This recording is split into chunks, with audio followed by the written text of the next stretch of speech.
Welcome to my fight show, Mika Frankl. Let's have some fun tonight. We got a lot going on and a big guest list.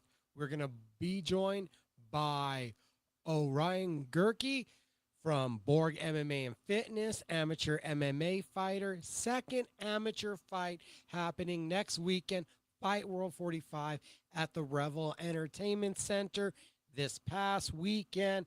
Kartel Clash 3. Alex Solis is going to be here to talk about it. And he also has a new innovation, a new idea. We could have some wrestling on our hands locally. Alex Solis is going to be here to talk about it. And in the main event, the BKFC returns to Sturgis this weekend. A wild scene, a wild setting, and a wild man is here to tell us his bare knuckle path. We have the Knuckle Maniac, top 5 ranked light heavyweight Cody Vidal, our main event guest tonight. So 3 guests to get to. We got local talk, we got national talk, we've got global talk about the combat sports and entertainment world. This past Friday night, Duke City Championship Wrestling, NWA New Mexico, the Territory Trials, cageminds.com with your coverage. And an incredible night where Hobo Hank overcomes 8 men and will be going on to represent our amazing brand August 15th, Troy, Missouri. It is the NWA 2026 showcase. Hobo Hank will be representing Albuquerque, New Mexico, as he always does. We have a new women's enchanted champion. Alora Jet dethrones the reign of Zamaya over 400 days, has come to an end. My fight show, it's not possible without the help of a lot of great people, including Barbara Gabe from Barbara Gabe's Fades. Barbara Gabe is going to be in action. APFC 25, August 30th, but you go see him way sooner than that to get your look upgraded, tightened up, or whatever you need. Barbara Gabe's Fades at 100 Coors Boulevard, Northwest Los Lobo Plaza in Suite 107. They got barbers, they've got stylists, you can get your braids done. It's all available there. I know it because we even get the wonderful Barbers R Us beard balm from Barbara Gabe's Fades.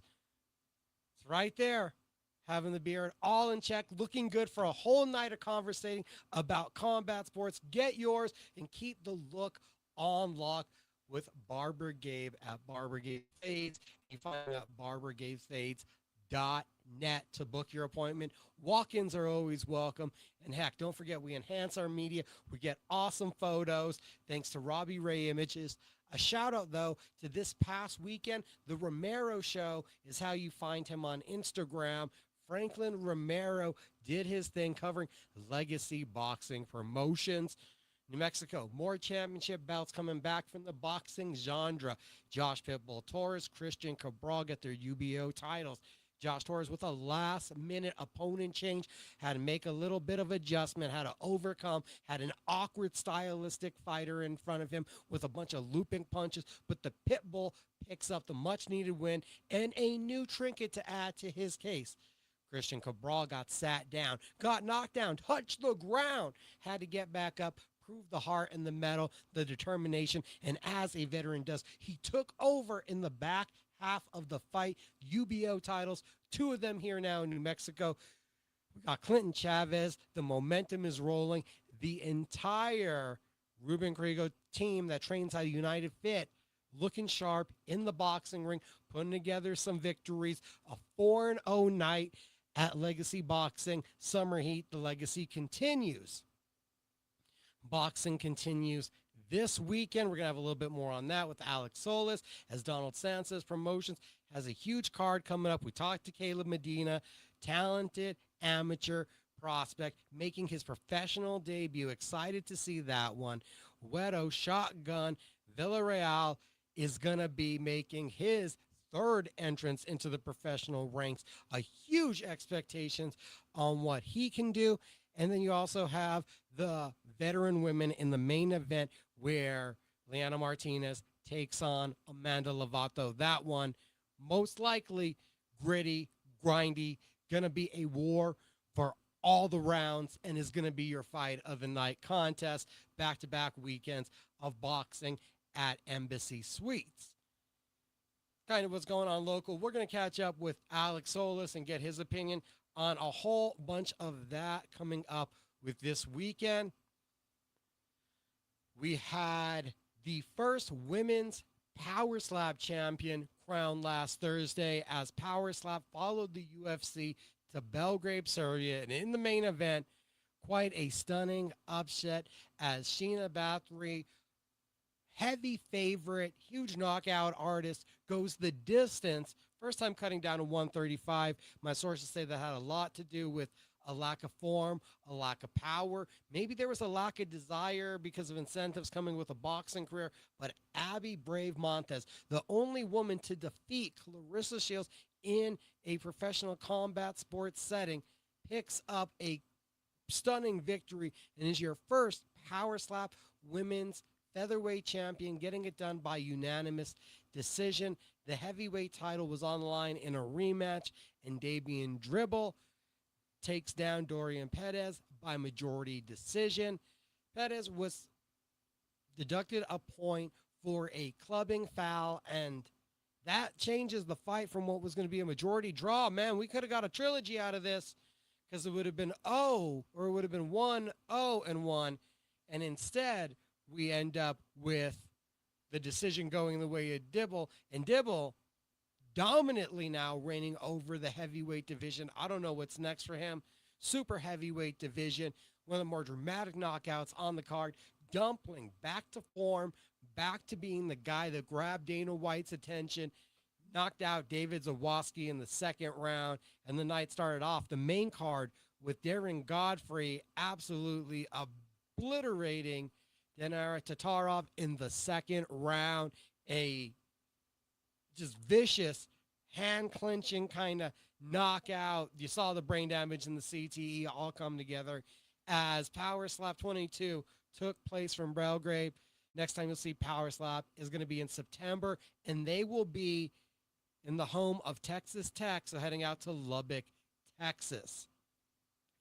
Friday night, you had the PFL, and the PFL with the biggest news that they have had in forever, a PFL MVP merger that leads to Jake Paul and Nikisa being there at PFL New York. Essentially, John Martin, who had just been given the keys to the PFL, has now handed them right over to Jake Paul. And Jake Paul, who has been a great self-promoter and has done big numbers self-promoting his own boxing fights, did a really good number with known MMA entities in his first foray into MMA with the Rousey versus Carano fight. Now has the challenge of showing his promotional muscle. It really all depends how you feel about this news, on how you feel Amanda Serrano has benefited from the Jake Paul affiliation. If you feel that her alliance and women's boxing has been bettered by the efforts of MVP, I think you could see a bright side and a hope for potential growth from the PFL. If you don't think they've done a great job with it, I'm not sure if you're excited about this move or it's just not going to register and go below your combat sports appetite. But the PFL this weekend, I didn't expect for that to fully be the biggest news. But when Usman Nurmagomedov shows incredible striking, dictates the pace, controls the distance, shows a bunch of teep kicks, and then is able to bring that teep kick over the top for a question mark kick to obliterate Archie Colgan, a 13-0 challenger, Usman Nurmagomedov is the real deal. The PFL has an incredibly skilled lightweight champion who just fought his last fight under contract, and I can't imagine that there isn't some kind of negotiation already in place with the UFC. Dana White was very keen on watching this one. I don't think he watches a lot of PFL events. Usman Nurmagomedov, I believe, is heading to the is heading from the PFL to the UFC. You have to replace the stars that you have. They are few and far between. Dakota Ditcheva, who is another huge face of the promotion, definitely the face of the women's section of the PFL. A 30-27 dominant, but somewhat coasting, not violent, not aggressive victory over Denise Kielholtz. It felt like the biggest star that the PFL had was Jake Paul on their hands Friday night. Maybe he's able to help build people, but the PFL success has been dictated on him being a fighter, not a promoter. We've seen him with the PFL before. Does the MVPFL now look any different? Are we able to generate a real star? Usman Nurmagomedov, though, looked like a freaking superstar in what I believe is going to be the last time that we see him in the PFL. I believe he's UFC bound to really test himself. It also feels that way because unbeaten 11-0 Amor Magomedov just stormed Angel Alvarez. Alvarez 11-2 heading in, leaves with his third loss, 80 leg kicks. Magomedov, a Nurmagomedov pupil, looks like the next incumbent lightweight champion. So maybe this baton passing that we've seen from Khabib to Islam that's expected to now include Usman is also going to include Amru in the lineage. It looked like he has the goods and could be a very dominant fixture in the PFL. We also had Mustafa Diakate with a destructive first-round TKO over Darrell Walker. Swept the leg out, once on top, absolute brutal ground and pound. And any light heavyweight prospect that's generating finishes and generating violence really is noteworthy at this point in time from a light heavyweight division that we're still figuring what's really next for light heavyweights. Is the PFL going to bring back Corey Anderson? Is there a real necessity to do so? The summer of action from the PFL is continuing this week as the PFL heads to Charlotte. Big time event for the middleweight division. Love the PFL middleweight division. Probably their deepest, probably what I would call their most competitive division. We have the PFL in Charlotte this weekend. Bryan Battle, yes, tough winner, taking on Dalton Rosa. These two have no love lost. True animosity, truly having to be separated at press conferences. My favorite fight from last weekend that didn't happen gets moved over here. We get Davladorch, Yagshamir Muradov taking on Simeon Powell. That one intriguing, again, with real prospects, where Mustafa is a building one. Two real contenders in the PFL light heavyweight division. And if that ain't enough for the middleweight madness, you get Josh Silveria versus Aaron Jeffrey and Josh Frem versus John Gregory. Battle versus Rosta, the main event. Two talented middleweights looking to really establish themselves in the picture. Battle the hometown fighter, so this is a spotlight. This is a big opportunity for a promotion like the PFL to give you. We saw that Rosta got the spotlight in Pittsburgh, didn't work out for him. Heck, Battle walks in against Ebelin, that doesn't work out for him, but now it's a huge opportunity. One can play homecoming spoiler, and the other one can get all that love and adoration and build back up his local fan base. Battle, excellent length and striking. We saw his wrestling be a big key to him earlier. Don't know if that's going to be stifled against an elite wrestler like Rosa. He delivers offense with huge kicks, knees, and sharp punches. A dangerous submission game, and he will jump on it. Strong cardio and ability to increase late. You're not going to see Bryan Battle gassing out on you. Rosa, the excellent wrestler, the top control, a physical presence, a strong, physically ripped, cut figure who can put pressure in the clinch, but does remain a work in process when we're talking about his striking and a lack of defense. He can struggle to keep a pace. If this is a striking battle, you would expect this to be Bryan Battle. Stuff takedowns, maintain distance, and keep this a kickboxing match. Rosta, no surprise. Close the distance. Secure the takedowns. Make Battle work from underneath you. Cardio is going to be key here, and who can dictate the pace.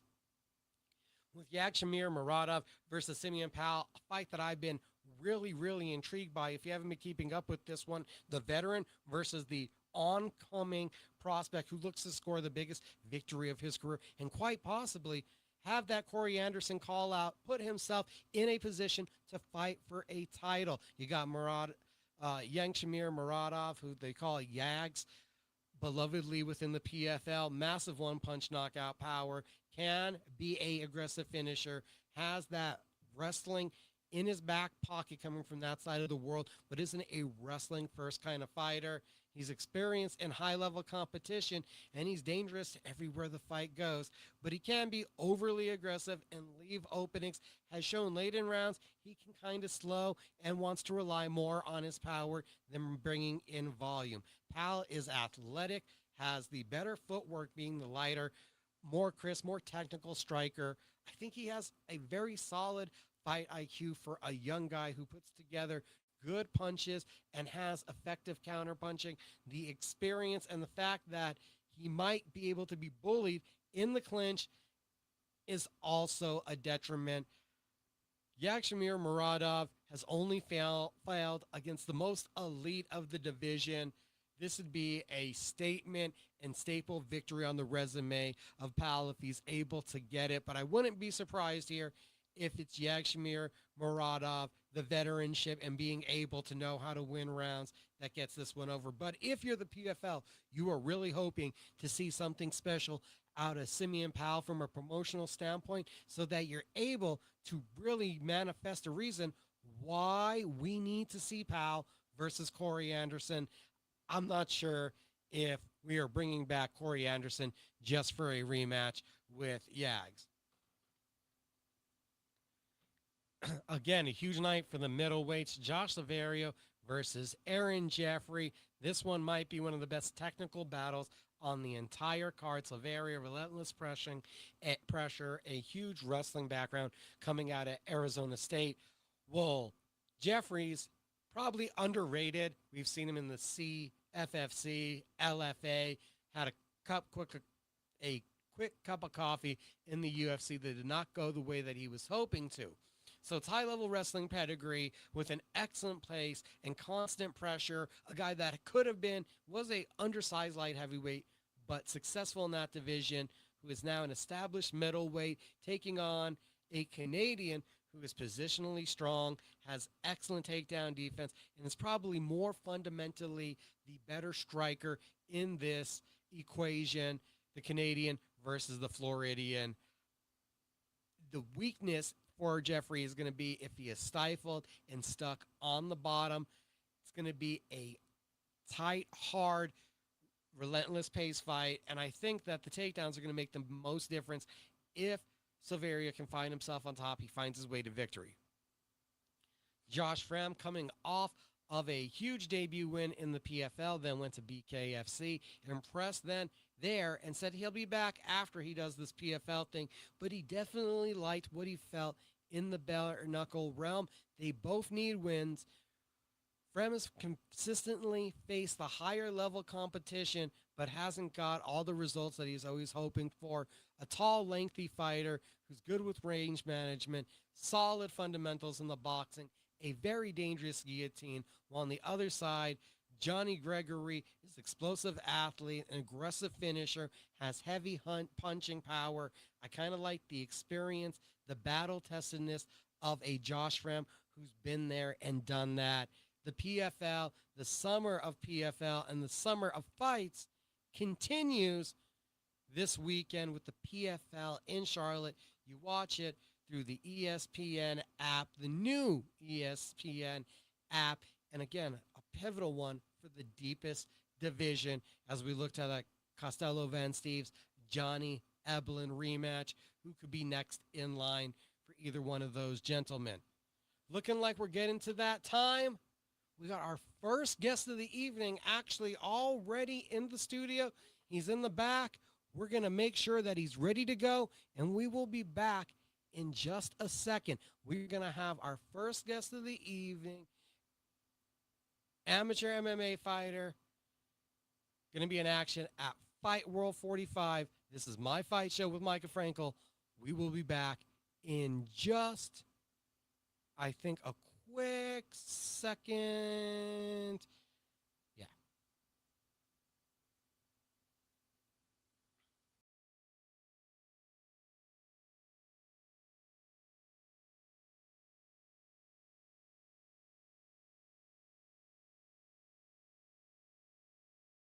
Welcome back to my fight show. Mika Frankl here. Fight World 45 next weekend. We get live local MMA at the Revel Entertainment Center. We've had a couple guests on already talk about the show. Josh Montoya about his return, Ray Viza from the pro side, and then Angel Gallegos, who's going to be fighting for an amateur title. Now we're going to go in a little bit different direction with a young man whose amateur journey just getting underway, really. He is training currently with our good friend Ray Borg MMA and Fitness. He's O'Ruin Guhrke. Let's welcome him to my fight show now. How you doing, sir? Great, man. Thank you for the introduction. That was solid. Thank you. Oh, appreciate that. Thank you. And like the t-shirt. Thanks, man. I've got to rep the board. Let's get it. Borg MMA and Fitness. And I know for you, athletics goes back a lot further. If we look at the social media, we can see you're an athletic guy. If we can look at the background, I was going to say there feels like two things I already know about you from the social media. It's hunting and football. Absolutely. As you can tell, got the nice wall mounts going on in the background. But yes, sir, absolutely. I've been doing athletics my entire life. So, it's been a great, growing up with athletics. And then, as I continue to pursue this MMA career, it's just been positive. So it's good stuff. When did you say you became an athlete? I don't want to be cocky and say the moment I was born, but not too far along after that. I've always been really good at throwing things. From a young age, throwing rocks at the water with my pops, or just trying to pick off cans here and there. But I would definitely say that throughout my middle school to high school years, I progressed heavily in football, and then going into my junior and senior year, I love football and stuff, but it wasn't working out too great at that point. So I transitioned over to throwing the javelin. And I had some scholarship opportunities in Colorado, Alamosa, Adams State. Shout out the Grizzlies. To throw the javelin out there, and then COVID and stuff hit. And then I had some things back home that were kind of going astray. So I came back home, and then, athletics at that point kind of took a back burner. And then, I just focused on my education for a little while. What athletic? Was it football? Would you call that one the first love? That was absolutely my first love. It was definitely a love and passion. I always loved the thought of playing underneath Friday night lights. But football is a rough and tough sport. Unfortunately, I haven't, gotten any less rough and tough. I definitely say MMA is quite a bit, more intense than football. But that was definitely my first love. And then throwing the javelin was, something that came pretty easily until, stepping into the college world. There's some big dogs out there throwing the jab. So. What was your position when we're talking about playing on the field, when we're talking about football? It's funny. I was just talking to my coach about this the other day. I played everywhere. Starting out from my freshman year, I was kind of just a wide receiver. And then our one of my buddies, Treston Schallenberger, he was our quarterback. He got hurt, and then they pulled me in the quarterback position. I played quarterback towards the end of my freshman year, sophomore year, and going into my junior year. And then in the off season, I put on, 15, 20 pounds of just straight getting yoinked. Shout out Cleveland High School for that. And then they moved me over to outside linebacker and tight end. And then that's where I finished my senior year, was outside linebacker and tight end. How do you go from football field, random positions? Was it when you're given the opportunity to play quarterback that the javelin comes up? Because it feels like I'm not getting the connection how you're like, let me pick up this big stick and throw it at the ground, where you're already tackling people towards the ground or looking to not get tackled. Yeah, so I would definitely say, just with this little bit of time I've spent with you, that one thing about me is that I'm not normal with that kind of stuff. Things usually come up, challenges arise, and I'm always looking to kind of, conquer something big.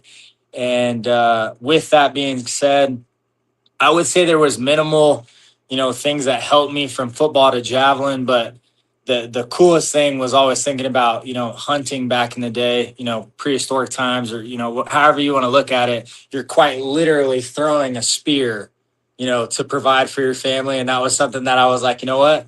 Throwing a javelin is pretty cool. Not many people I know do it. And I loved it. So, yeah. What did it mean to you that taking up this sport was able to provide so much that it gives you the opportunity for college? Yeah. So with javelin, it was just one of those things where like we already talked about, my focus on things was football. It was football, 24/7, 365. We were having 2 days during the summer. We had off season, lifting and just staying strong. But unfortunately, I had a pretty severe injury that, kind of made me rethink things. I always have had a drive to be great at something. And with the javelin and with it becoming, kind of just second nature to just pick something up and run full speed and throw it as far as I possibly could, that was easy. That was like a no brainer for me. So whenever the doors started to open up at the collegiate level, I was, of course, kind of just gnawing at the bit to get my name out there and try something new. And, with Adams State giving me an opportunity, I tried it. I actually never got to throw the javelin in college just because I ended up blowing up my elbow. I took too much pre-workout one time before a meet, and I was just ready to go. Threw technique out the window, which you're not supposed to do, and ended up tearing my I forget it's the Tommy John surgery that baseball players get. I ended up tearing that. So that prevented me from, pursuing that any further. When does mixed martial arts start to become a possibility for you? When are you looking at MMA as an opportunity? Well, I would say that, so through my college experience, I went, we had COVID and stuff, and that brought me back home. And during the COVID, my mom actually had lymphoma. So I had, COVID going on. My mom's, going through chemotherapy, radiation, whole family's going crazy. It was a lot of things going on at that point in my life. And, I had to kind of it's kind of weird to say now, like looking back on it, but I had to take a back seat, for my own aspirations and goals. And, because my family's crazy supportive, has always been there for me. It's like, O'Ruin, you want to be in the NFL, be in the NFL. O'Ruin, you want to throw the javelin in college, throw the javelin in college. Like, they've always been there for me. But when that happened, I had to kind of take a back seat, which was a good opportunity for me to really reflect on where I was at and where I was going. And, come to find out during that COVID time, New Mexico was shut down. Everybody was locked down. I hadn't done anything with any aspect of MMA at this point. But I had some friends going to school in Lubbock, Texas Tech, Reckham. And they were open. So I was like, what am I doing in New Mexico? After, of course, my mom was cleared and everything was good with her, I was like, okay, I gotta continue. I gotta, graduate and stuff. And so I went out to Lubbock, Texas, loved it. My grandma lived out there at the time. And I was having a hard time making friends. And so I was like, I just want to kind of do something different. And, going to Texas Tech at that time, I want to say there was like 48,000 kids going to my school. And, I only had maybe one or two friends. And I was like, you know what? I need to get my name out there. I need to start doing some things. So I actually went to a local bar, Logie's on Overton is the name of it, best bar in West Texas. And I started bouncing. And so through that, we're all a bunch of college guys, everybody's lifting, everybody's doing this, everybody's trying to look good and, whatever. And I always gravitated towards helping people.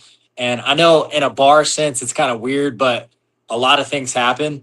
And, if that's me carrying a girl out that's passed out, trying to get her help, using my strength in that aspect or breaking up a fight that pops off in front of one of the bartenders, that was another thing. And with that being said, I was literally fighting three nights out of the week, every single week, while going to school and doing, all the things I was doing. And I was just like, I'm kind of getting hurt right now. Like I was like taking guys to the ground and you're just trying to hold them down and then their head, moving. And I'm like, I got to get better at this. Like if I'm going to continue this through my college career, finish out school with this being like my little side hustle money, I might as well get good. And at that point I found Victory MMA Academy, which is in Lubbock, Texas, right outside of Lubbock, Texas.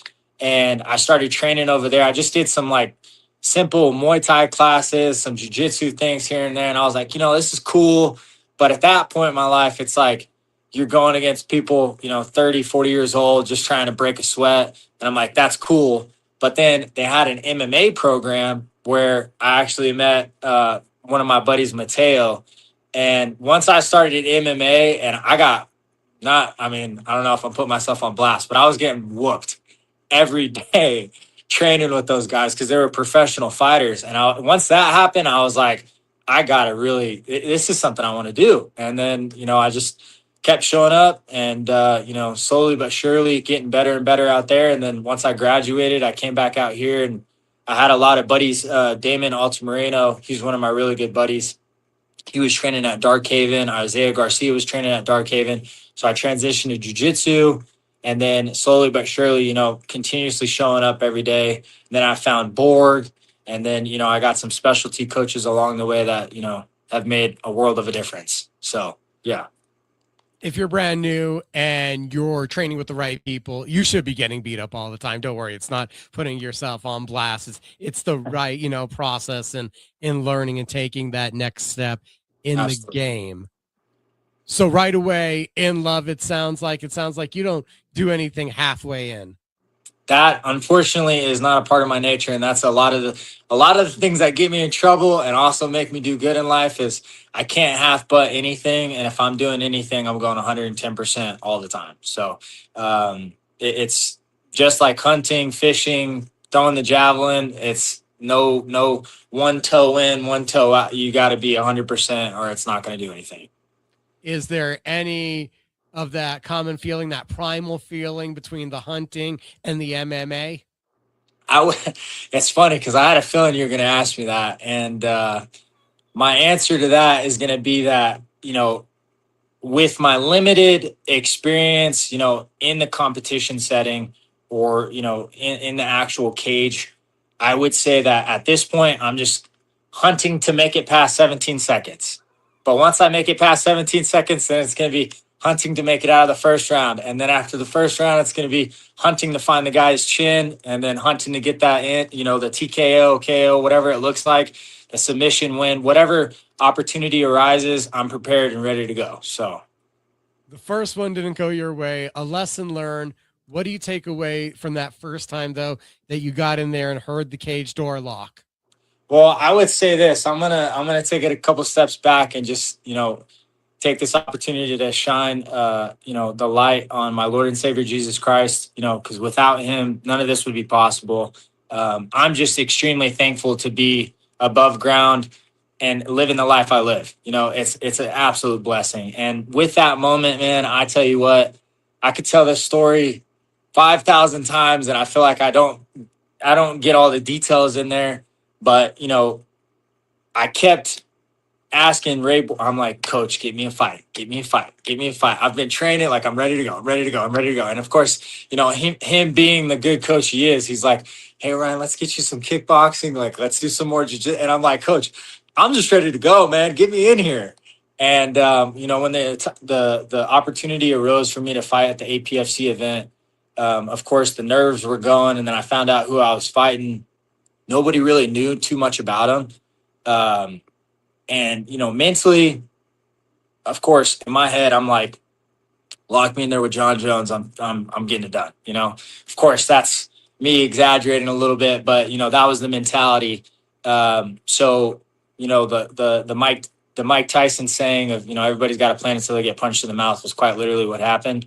I was I was expecting there to be a small crowd. I'm like, this is my debut. It's going to be my family, friends. Everything's going to be cool. I'm going to be nervous, but it's going to be okay.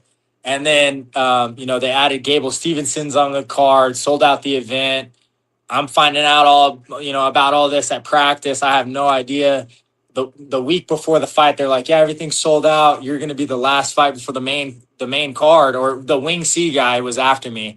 And I was like, in my head, I'm trying to stay cool, I'm calm on the outside, but on the inside, holy cow, this is going to be crazy. And I was pretty much blacked out walking out the curtain. I was just like, there's so much to take on. I mean, for anybody that hasn't fought, I mean, you're the main. Everyone's just looking at you. It's weird. You got people screaming. And at that event, I had a guy in my face with the camera. I'm seeing my face in the jumbotron for the first time. I'm like, everything is new, and I'm walking into a cage, where I just am like, I just at that point I was completely gone, unfortunately. But with that being said, the experience that I gained from those 17 seconds or just making that walk for the first time, I felt like, regardless of my journey throughout this, aspect of my life or this chapter of my life, I grew so much and nobody can ever take that away from me. Walking to that cage, even when I was like nervous as heck, shaking, I don't know what's going on. I still made the walk. I showed up, made weight. I did everything I needed to do. And, it was just one of those things where I trained, 3 or 4 times a day for months leading up to that. I was way over prepared, stressed about cardio, doing cardio every day. Everything, I was just on go mode every day. And, through that experience, I've learned, whatever's going to happen when that cage door locks is going to happen. It's just my job to be prepared, be fluid. And, like Bruce Lee once said, flow like water. So that's what I'm going to be doing. What's your hopes? What's your expectations? What are your personal goals come August 15th? Just the second time that you're getting in there as an amateur.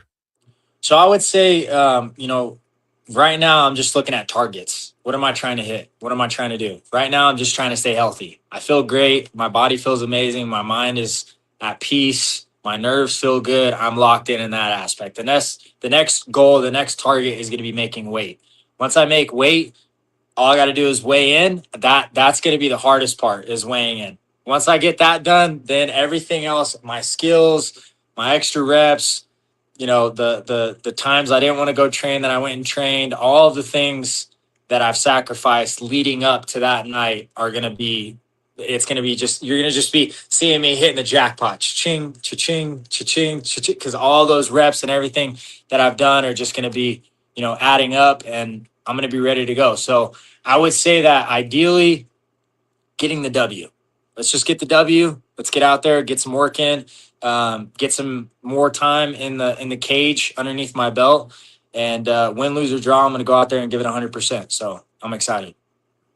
O'Ruin Guhrke, August 15th, Fight World 45, training out of Borg MMA and Fitness. Just the second time he's fighting as an amateur, so we got a lot of runway still to go here with a coming together prospect. We shout out to Robbie Ray Images for helping us get this closer look at O'Ruin. Sir, we thank you for the time this evening and joining my fight show. Absolutely. Y'all have a blessed one and take care.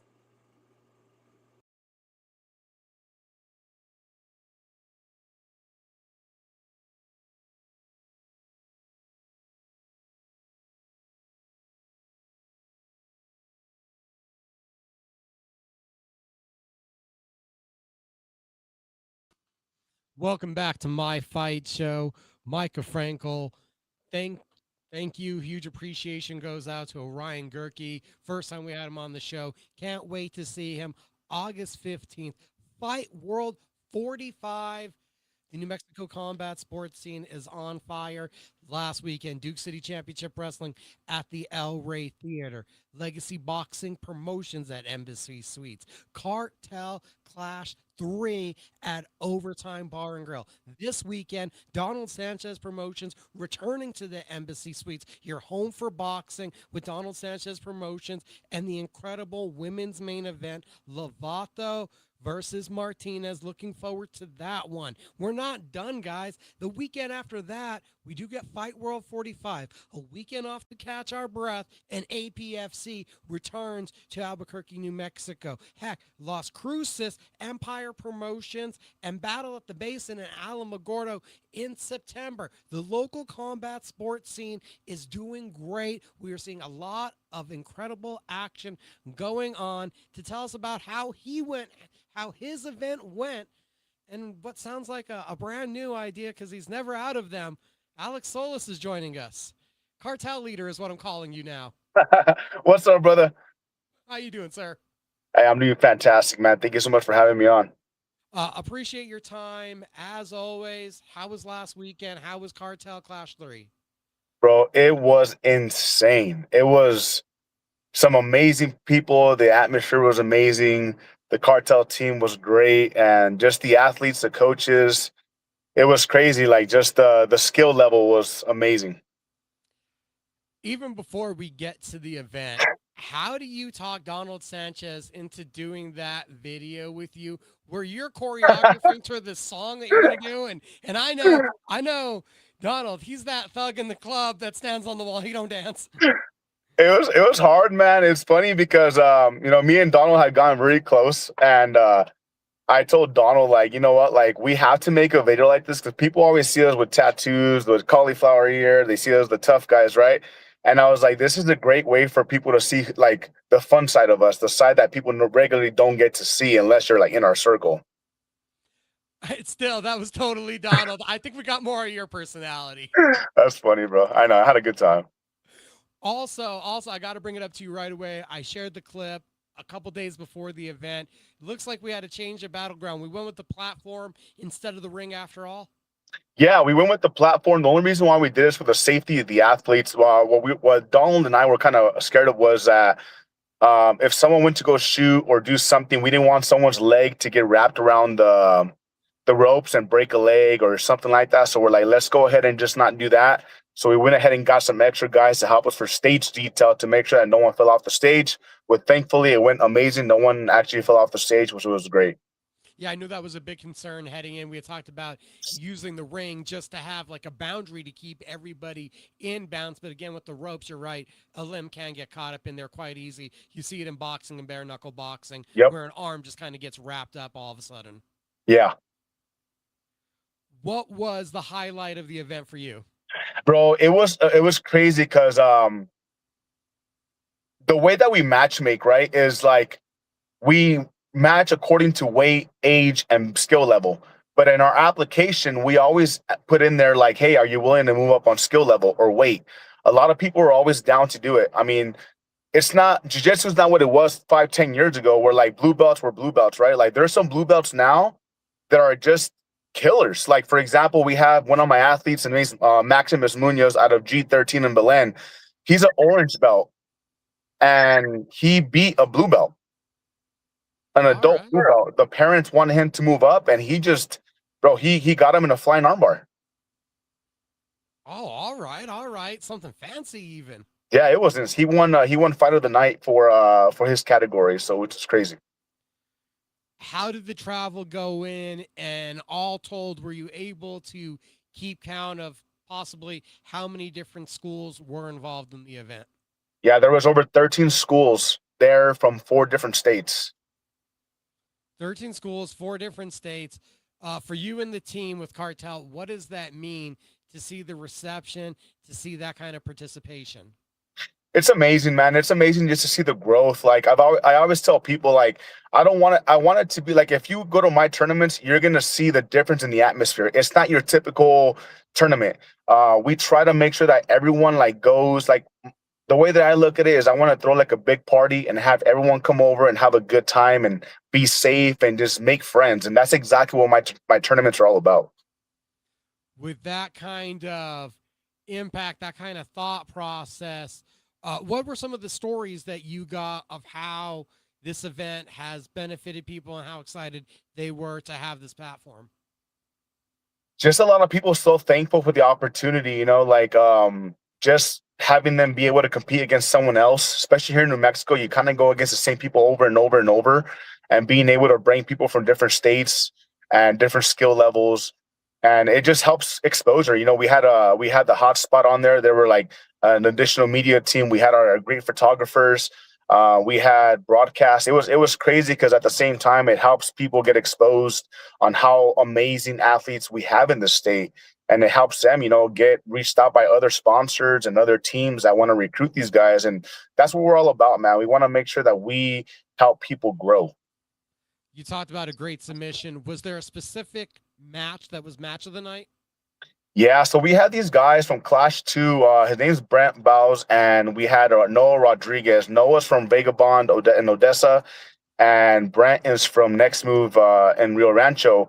And the last time for Clash 2, it didn't go Brent's way, so he wanted a rematch, and we had to make it happen. And that they were trash talking the entire time, and it was just like it.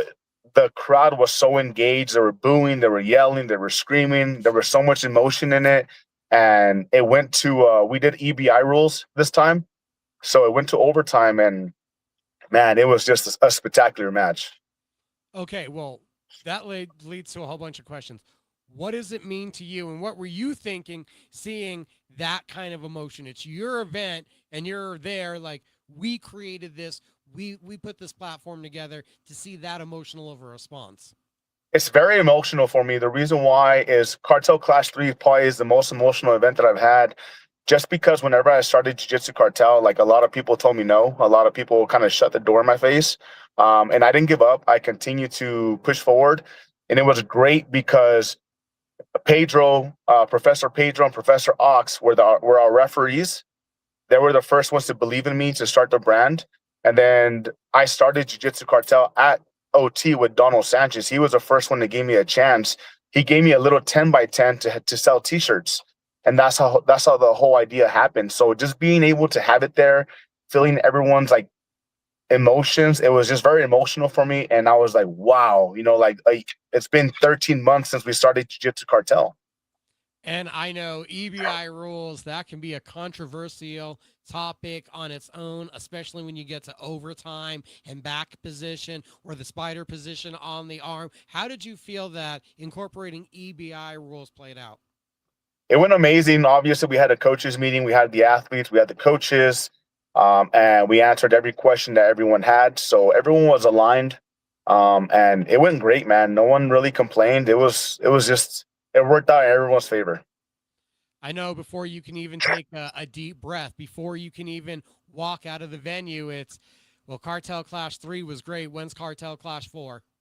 Yeah, everybody was gone by like 6:00, and I kid you not, by like 7, 8 o'clock at night, I had over 140 messages, and then that's not including Facebook and Instagram. They're like, "When's the next one? When's the next one? We put my son in the next one. We want this person back. We want the rematch. We want the call outs." Like I'm already planning 4 and 5.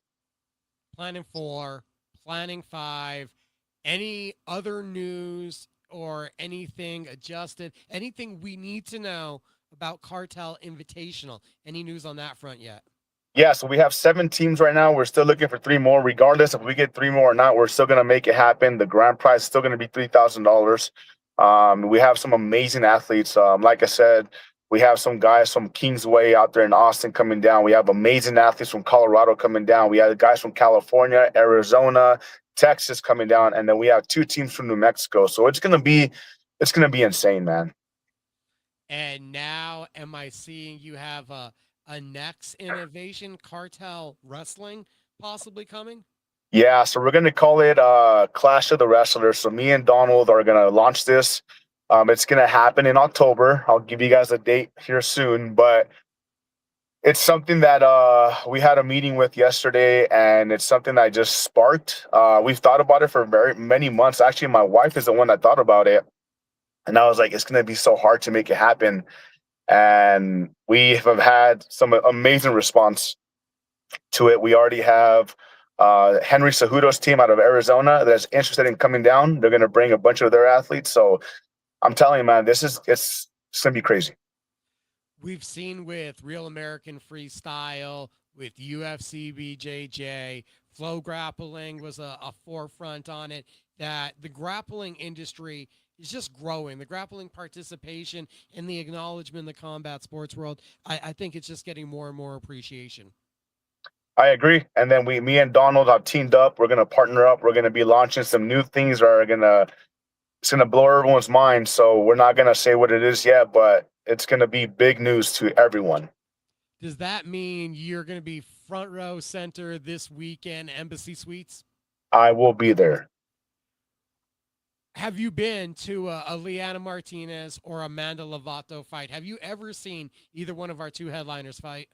I have not, but I'm excited. I've seen videos, so Get ready for a scrap. Get ready for a brawl. I tell you, my odds would say this one's going to be the fight of the night. That's the one. You might get some dramatic finishes, and I think some prospects making statements on the way up, but that's the one that's probably going to steal the show and be most memorable. that's gonna be up there also with Shotgun Weddle. He's another one, man. Y'all can't just wait to see what he does as well. It's gonna be a lot of good scrappers. That's one of those prospects I think that's going to be out there making a statement. I got fight of the night for the main event. Yep. We got all of this great stuff going on with Kartel, and I'm calling you now the Kartel leader because Kartel Combat with Kartel Clothing, with the Kartel Invitational. What are we missing? What have we failed to touch on today? No, that's pretty much it, man. Just the Clash of the Wrestlers be coming out soon. Cartel Clash 4 will be launched soon as well. Cartel Clash 5, we're taking it to El Paso. So we're going to be getting guys from Cruces, El Paso, and Mexico. It's already in the works. I'm already talking to people that have gyms in Mexico. It's going to be insane, man. So it's very humbling, but I'm very, very excited for everyone. For Kartel Clash, Kartel Invitational, Clash of the Wrestlers, are we good with the platform now? Are we thinking maybe implementing a cage to keep everybody in and safe? What are we thinking? We're definitely looking into a cage. See that makes it interesting, and then that also makes it tougher. That implements the clinch work, and then also that space when a submission's locked in, it makes adjusting different. So it's a whole different ball game. Yep. Taking away the platform and inserting the cage. Yep, exactly. Alex Solis, it's great to see what you're doing. Best of luck and continued success. I appreciate you, brother, and God bless, man. We appreciate you joining us on My Fight Show tonight. You have a good one. You too, brother. Later. Alex Solis, the cartel is growing. The innovation for local combat sports, local grappling, teaming up with Donald Sanchez, everything that he is doing with local boxing. Glad to see it. Glad to see what's going on. People keeping alive the local scene. The next 2 months are crazy busy for the combat sports community and landscape here in New Mexico. We're going to talk some bare knuckle boxing. We still got our main event guest coming up here in a little bit. He does hypnosis. He knocks people out. He is a top 5 ranked light heavyweight. Cody Vidal, the Knuckle Maniac. We're just over 30 minutes away from him joining My Fight Show. Again, shout out to O'Ruin Guhrke. Shout out to Alex Solis. Appreciate both of them giving us some time tonight talking about the local combat sports scene. We already addressed the PFL. They have merged with MVP. Had an event this past week in New York, heading to Charlotte, North Carolina this week. From the 2 biggest stars in the promotion to the deepest division in the promotion, the middleweights being affected this week. We already touched on the MMA. We turn our attentions now to the world of bare knuckle. And we got a lot of stuff to talk about with BKFC. So before we get to the BKFC stuff, we're going to real quickly look at some new announcements from BKB, including former contender with BKFC, signed with BKB, Beksad Usmanov. You saw it probably recently on our story, October 23rd. Yes, that's a Friday night. Bally's Fight Night, BKB on the Bally's app from the Hard Rock Hotel and Casino in Biloxi, you get a lightweight number one contender showdown. That's 135 pounds. The former champion, Jared Grant, takes on Beksad Usmanov, the former BKFC champion, who we haven't seen since he was made his debut spectacular there with BKB. We saw him here locally flooring Keith Richardson his last time out. That's huge news. And the undercard for BKB 58 Miami, August 29th, starting to come together. You get Aspen Ladd with her official debut. You get former BKFC cruiserweight challenger Keegan Vandermeer looking to reestablish himself. You had former cruiserweight challenger Murat Kilametov also going to be making his Trigon debut. So Miami starting to stack up very nicely from BKB. BKFC, though, we're going to have a big, longer conversation about them as they've been really active. They had a crazy busy weekend last weekend. Start off with the crowning of an inaugural UK bantamweight champion as Bradley Taylor puts a convincing beating on Louis Garside. Garside came in with a lot of momentum. Power puncher getting on the inside, had been very successful in the UK, and Taylor instead met that aggression head on. A knockdown in the first round dictated the pace, and the damage just started accumulating. In an early cut and just targeting the cut, exposing the left eye, damaging Garside, a speed advantage, a volume advantage, a huge victory for Bradley Taylor, who now finds himself in the top 5 and one step away possibly from challenging Jamel Herrick for the BKFC world title. In that same right, you have lightweight Lewis Keane, who incredibly impressive in taking out Stu Martin in the 4th round. Keane continues to build. He's already ranked in the top 5. He's impressing me more each time out. He has great size for the weight class, brings a physicality to a heavily muscled athlete, and you don't normally see those guys be able to push a pace, but he does. This one getting into the 4th round, and we really didn't see any waning, any slowing of an offensive effort. No drop-off. Effective from the outside and getting on the inside. His hooks are nasty. So a very talented UK fighter to definitely keep an eye on. Harrison Cave versus Danny Moyer, the fight of the night. A gritty, brutal 5-round affair that goes to a draw.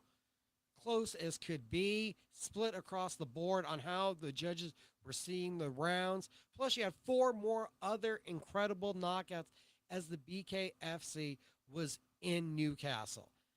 That was the fight night from the week. But they had a crazy busy week because August 29th, BKFC is in Fenway Park. You get Kai Stewart, Harry Gigliotti, you get the Joe Lozon bare knuckle debut, Rico DeSulo, Peter Barrett, people that have been building up in that New England area. Now the Massachusetts guys get their hometown showcase literally on the mound at Fenway Park. And BKFC held a press conference last week in Boston. And one of the greatest heels in combat sports, if you are in for the showmanship, the pageantry, if you need the hoopla, the pomp and circumstance to really make you care about the fight night action, you're missing something if you're not following Kai Stewart, someone that has really taken the ball and ran with it as far as it's not the same tenure as Lorenzo Hunt, but he has obviously learned from Lorenzo. Have something to say every time you have the mic. And don't stop saying what you have to say until everyone hears it.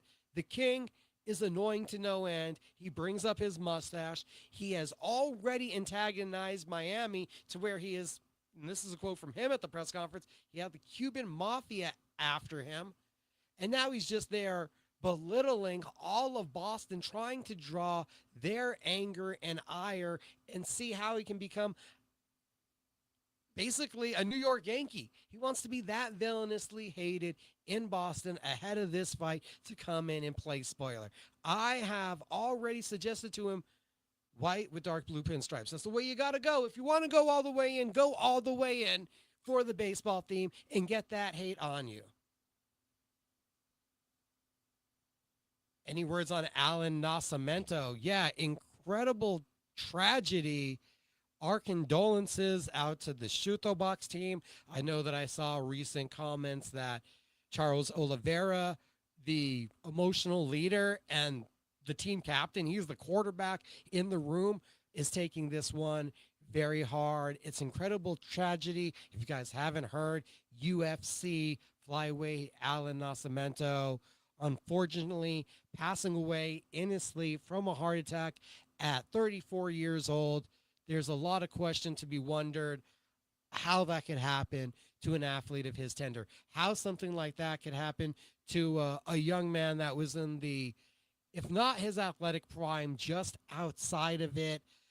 Look at another story coming out recently, and not to belittle the Alan Nascimento tragedy, but just how crazy life works out.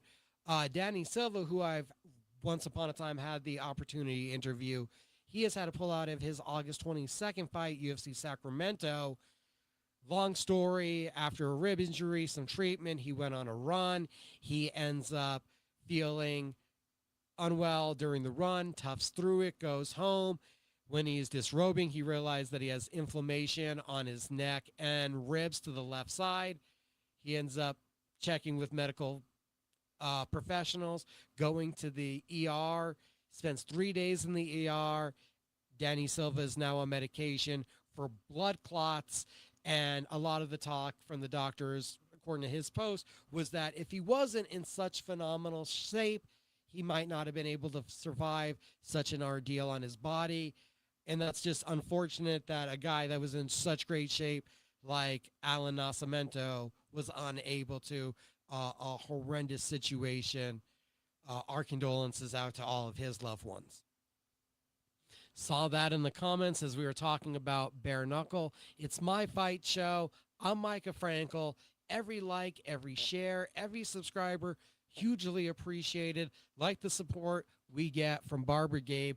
Barber Gabe's Fades at 100 Coors Boulevard, Northwest. That's Lobo Plaza, right here in Albuquerque, New Mexico. The door is at Suite 107 inside the strip mall. You go over there, you get cut up by the precision hands that lay down knockouts in the APFC like Barber Gabe. And he has a whole cast of crew and teammates, stylists, barbers, designers inside the shop that are just as precise. So you want to book at barbergabesfades.net. Walk-ins are always welcome, and we appreciate their support. That great website, barbergabesfades.net, because it's where you pick up your Barbers R Us beer bomb. Look at the hold coming together, keeping me nice as we're talking about fights tonight. Velvet Noir and the Cherry, both available. Got my favorite. Get yours at barbergabefades.net. We got a lot of young prospects coming together, their careers coming together. O'Ruin Guhrke, we appreciate him coming on earlier tonight. See him next weekend. Fight World 45. We got Barber Gabe, who we're always talking about. August 30th. These young men and these fighters that are battling for our entertainment, and we're seeing their careers just come together. And again, RIP to Alan Nascimento, a guy that we were just really getting to know inside of the UFC and definitely gone way too soon. Before we got into answering the comment, and we'll always jump on your comments, whether it's Facebook or on YouTube, just let us know what you want to talk about. If there's a topic that we are not touching on tonight, let's talk about it. It's my fight show. Combat sports, pro wrestling. Pro Wrestling After Hours is coming out tomorrow from the After Hours Podcast Network. We've got MMA After Hours out right now. Me and Michael Carlisle already got deep into UFC Belgrade. We talked about UFC 120. Shout out to last week's guest on the show, able to talk with Ty Miller, one of the biggest betting favorites on the card coming up here August 8th as the UFC is back in the Apex.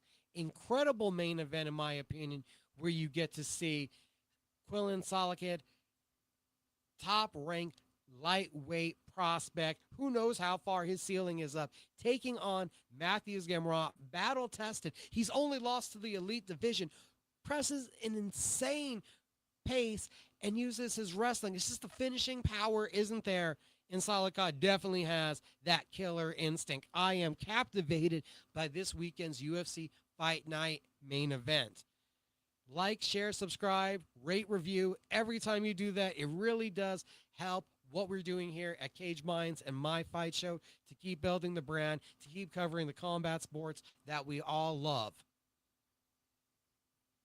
Was talking about BKFC, a busy week for them. Fenway Park, Kai Stewart, the best villain in BKFC. Truly remarkable how he is able to annoy the masses and keep getting under guys' skin. Harry Gigliotti, precision puncher, a lineage in boxer, looking at a wrestler, almost in disdain, says, I'm going to rip a body shot to your liver like you have never felt before. Kai Stewart knows how to bring out the heat, knows how to bring us the dramatic additive to a heated rivalry and a world title fight. Love that we got that press conference. Rob Perez, if you hadn't seen his antics inside of Dirty Boxing, he was another guy captivating the masses, trash talking. Almost seemed like he demeaned Hugo Viana into sitting back down and almost intimidated. It feels like he might have already won that fight before it got going. Kai Stewart disrespecting Boston. Joe Lozon right next to him. Lozon, a professional and understands the game, but still had to warn him where it seemed like Slippery Pete Barrett was about to jump over the tables. Kai Stewart is so well at the psychology that it's not just you. It's your team. It's everybody around you. It's everybody in the city that he is about to annoy. Anything to disrupt the atmosphere. Anything to try to take your focus, your eye off the 8-ball. I've had an opportunity to talk with both men and lead up to this fight already. There were some technical difficulties as to why we don't have those interviews. We are trying to rebook them. Hopefully we will have them. Shout out to Lorenzo Coca. If you guys need any yard work, landscaping done, he's the one to hit up because he was even on Facebook telling Kai, hey, you need to jump on My Fight Show. You got to get on Cage Minds and talk with Mika Frankl. And I think Kai was like, we already did that. Unfortunately, we still got to get that together. We're going to hopefully get that together ahead of the Fenway Park deal. So from Boston, Massachusetts, BKFC quickly hopped on a jet, flew over to Newcastle. We had the BKFC fight night. We already talked about it. Bradley Taylor, Lewis Keane, the two names from the fight night that you really need to know, the two guys that we should be expecting to see in bigger fights. Now, I would say coming over to America for those bigger fights, but now both BKB and BKFC have renewed vested interests in conquering the market in the home of bare knuckle, where bare knuckle originated, where BKB actually came from, that company. And England, that is now the battleground, the landscape. That's why we just had BKFC Newcastle and BKFC Manchester with Darren Till versus Yoel Romero is taking such precedence. It's taking the forefront. And we had the press conference earlier today. Yoel Romero, a boogeyman, says you think this is a nightmare, but this is one that you can't wake up from. I think I got that translation a bit more accurate than what his translator did, or at least for it to sound a little more decisive. Darren Till actually much appreciates Yoel Romero in this equation with this opportunity, because Darren Till came to BKFC as expected for the long-rumored, long-awaited Mike Perry fight. Mike Perry went and fought Nate Diaz. Okay, now he's going to come back. Nope, now it looks like Mike Perry is going to go and fight Dylan Dennis. Maybe Mike Perry versus a guy in his weight class is now a thing of the past for BKFC. Had the Jeremy Stevens fight, had the Eddie Alvarez fight, became the king of violence. Hasn't seemed like he's been interested in a world title fight. Now he's not even interested in the money fight. I don't know the financials, but it seems to me that Manchester, UK, a fight card that Dave Feldman said, this is the UK equivalent of us doing Knuckle Mania.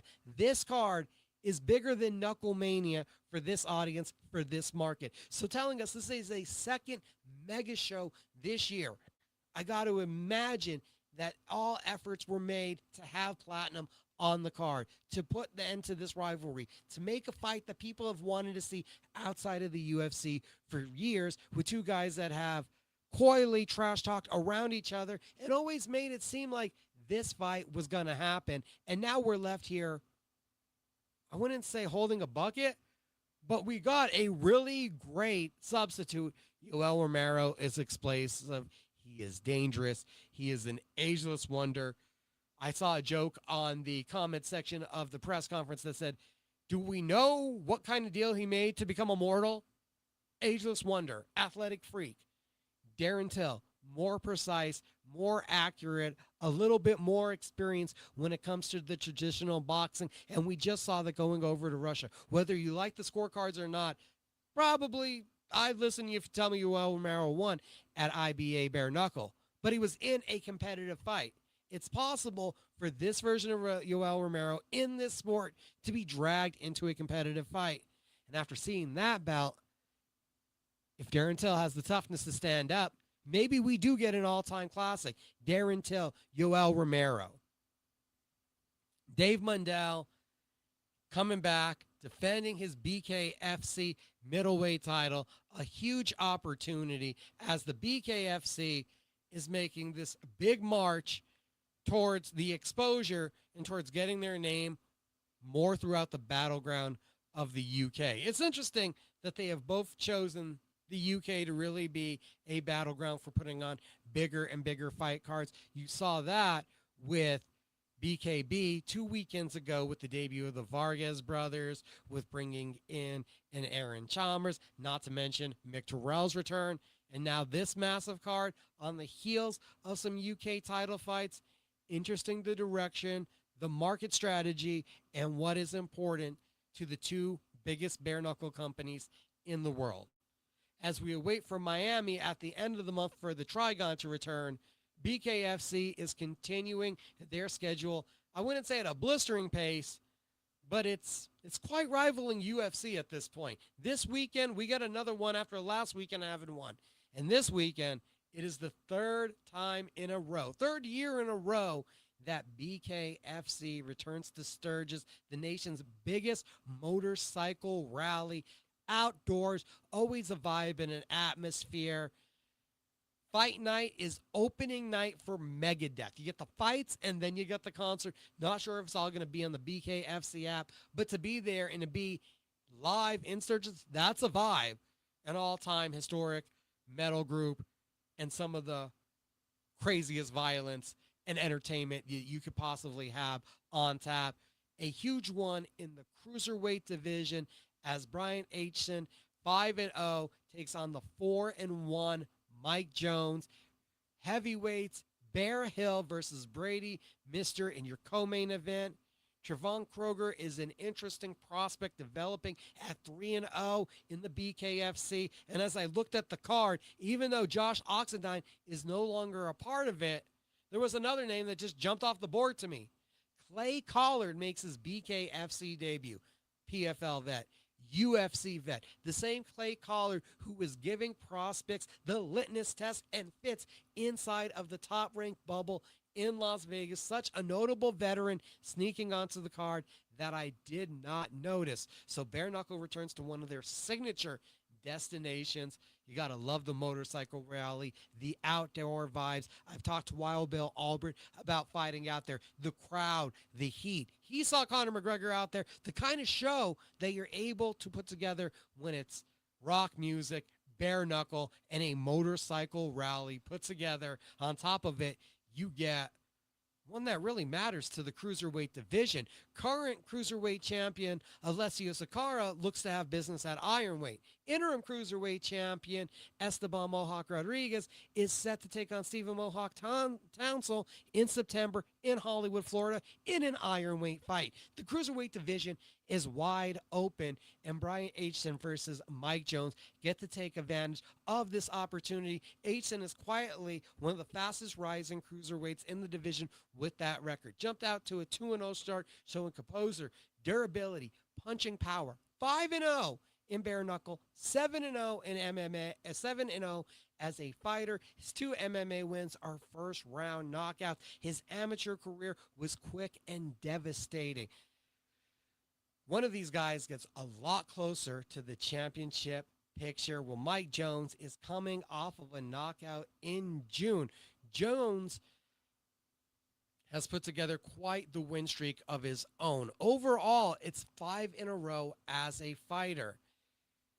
He won 4 in a row as a bare knuckle fighter, and 3 of them have come in the BKFC. So if you're following me, bare knuckle 4 wins in a row, 3 of them in the BKFC. That other win came in the Fusion Fight League in a championship bout.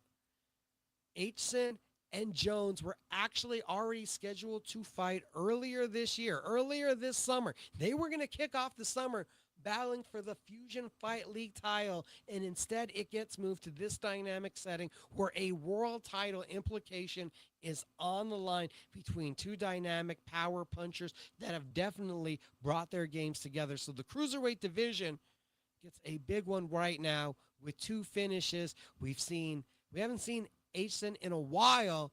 It makes me interested as to how he's developed, having fought in Fusion in 2025 and 2026. So his bare knuckle game has evolved without us seeing it. Don't expect that one to go long, where Aitchison is the knockout machine, and Mike Jones, he even knows the joke, is coming off of a first round knockout in June, adding to this destructive path that he has been on. The co-main event, you get someone looking to regain momentum. Heavyweights looking to rally off of disappointing fights and disappointing performances. Bear Hill broke into the scene, eye-catching power, and already owns a memorable Sturgis victory. But at 2-1, he's still developing. He has fight-ending power, but is really looking to still develop into a skilled competitor. Brady Mister needs to have a statement-making performance. Despite being 2-2, he's battled experienced opposition and knows a win over Hill immediately puts him back on the radar. A lengthy heavyweight who has shown the potential to be technical at a distance, but has gotten caught when he brings the fight into the pocket, is shown to be that his length almost gets stifled in too close, and he hasn't found the recipe exactly to get back outside and utilize it more. Featherweights, Trevon Kroger, as I said, was a name to look out for. One of the night's most intriguing prospects, unbeaten featherweight, 2-0 to open his career, showing aggression, confidence, and natural finishing instincts. Last year, Kroger scored an impressive first-round stoppage. Another dominant showing puts him in the conversation at featherweight to start getting one of these bigger fights. And we know we just saw Trey Martin turn the division upside down in Nashville with his victory over Nathan Rivera.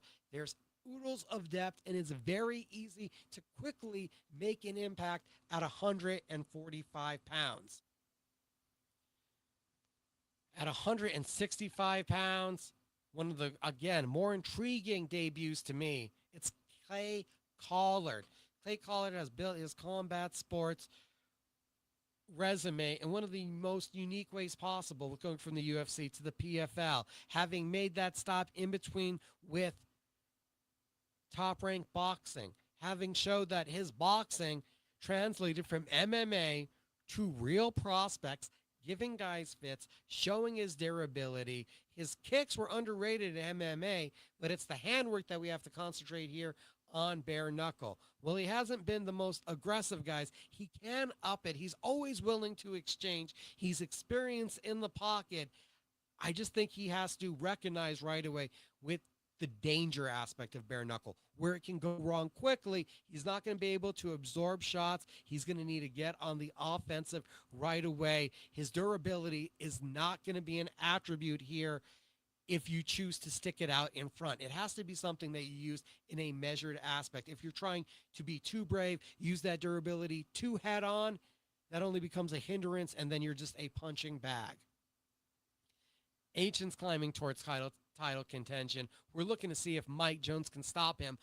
Show that, remember, I am a bare knuckle champion. Yeah, it's a feeder league, but there's a reason why I deserve to be here making noise in the cruiserweight division. Not to mention, Mike Jones is someone that I started seeing fight in MMA at welterweight. Now we're seeing him all the way up at 205 pounds.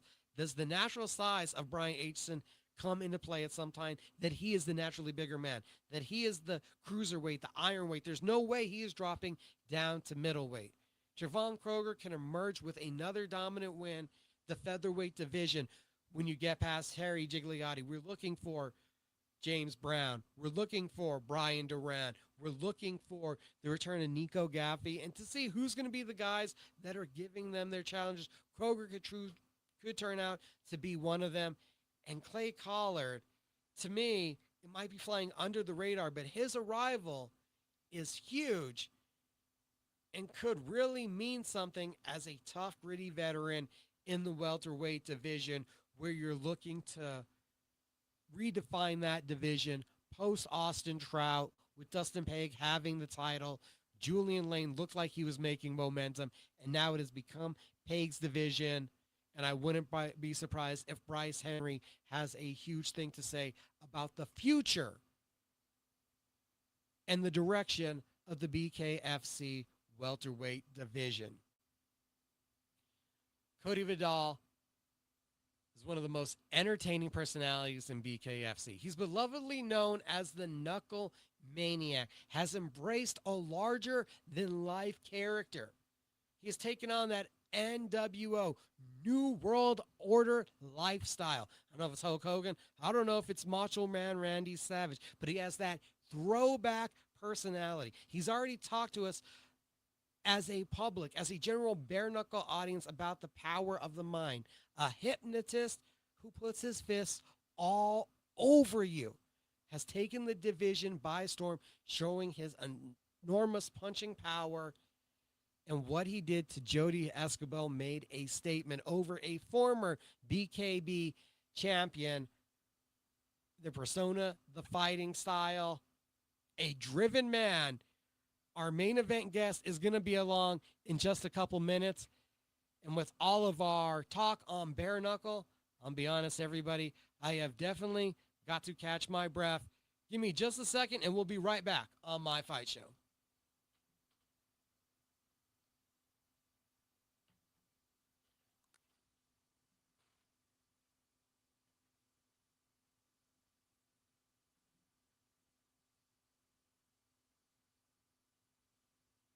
Had to take a drink of water, hydrate everybody. H2O is important.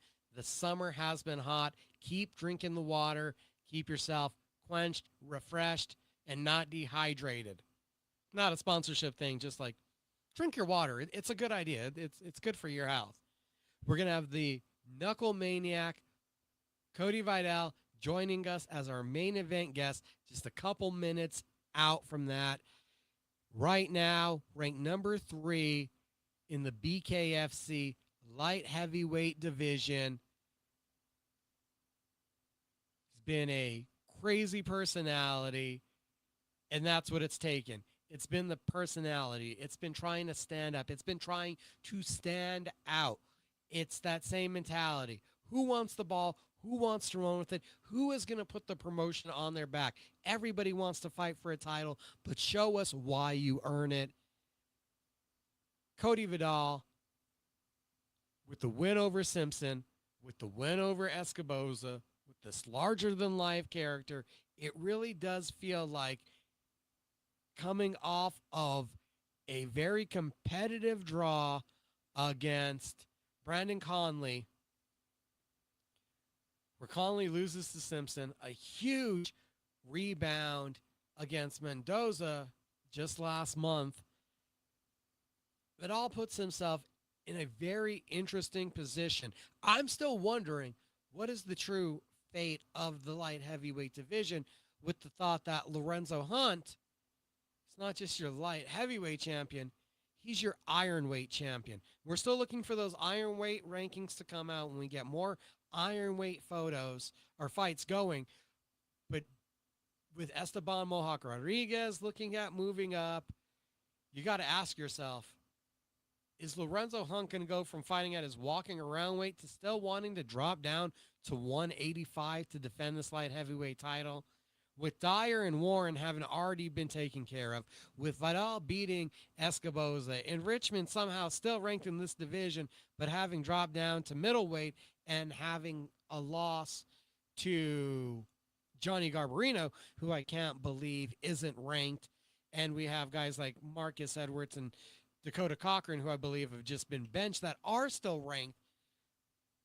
I don't fully get the layout and picture of what we're developing at middleweight, but at light heavyweight, it seems pretty academic right now.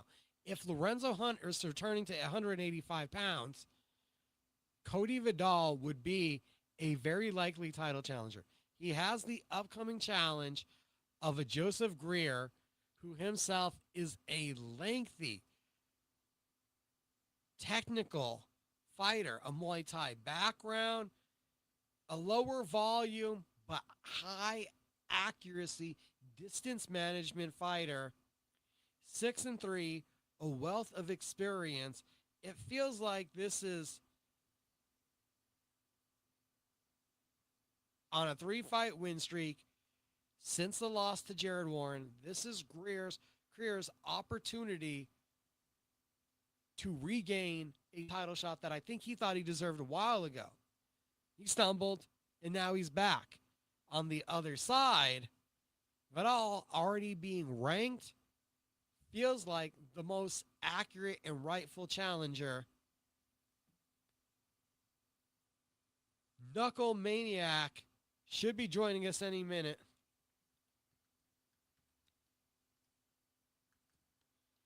Cody Vidal, BKFC, light heavyweight, been on a tear over the last 2 years. Hasn't seen defeat in the BKFC. Had that hiccup with going to a draw. Excuse me. We saw him with the initial defeat to Richardson, that hiccup, and since then has rebounded beautifully. The Escoboza win sticks out so much, being able to put that aggression together. Our main event guest, any moment, Cody Vidal, the Knuckle Maniac. Looks like he's trying to get connected with us. Give us a second to make sure everything is working on the technical side, guys. Our main event guest is coming up in just a moment.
Good evening, MMA guru Simon Feck. Hope you're having a wonderful evening or making someone else's evening quite wretched. Whichever makes you happier, I hope you're doing what you do. Mika Frankl, it's my fight show. Huge weekend of combat sports in the rearview mirror. Ahead of us is still our main event guest, Cody Vidal. We are trying to get connected with him right now.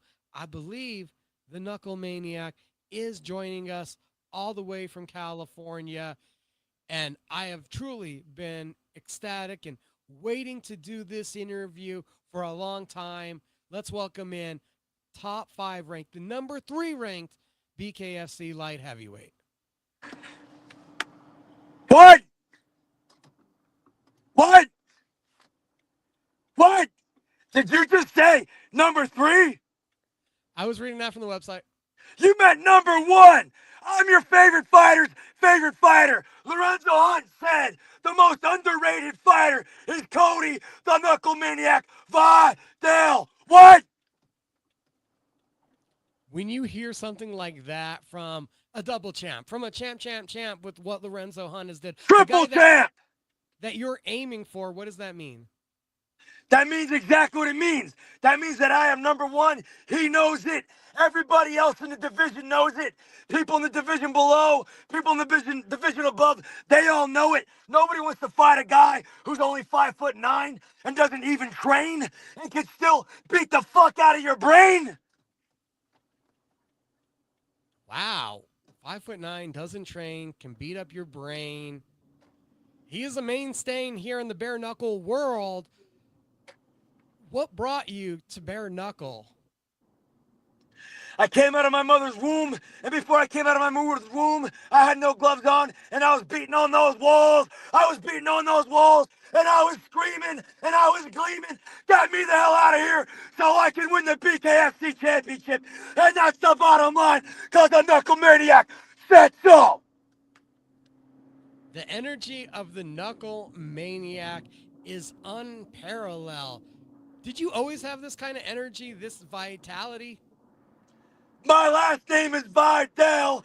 It sounds exactly like Vital because I am vital. I am homicidal. And if you want to live, then you should not fight me because there is no survival.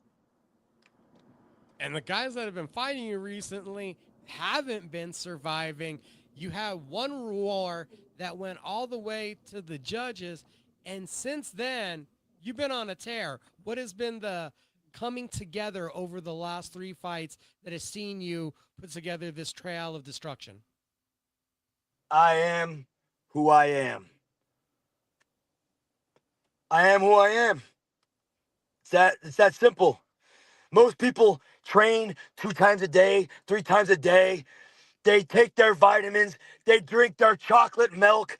They do everything they can to look in the mirror and think that they could beat me. And the mirror cracks. They go lay in bed.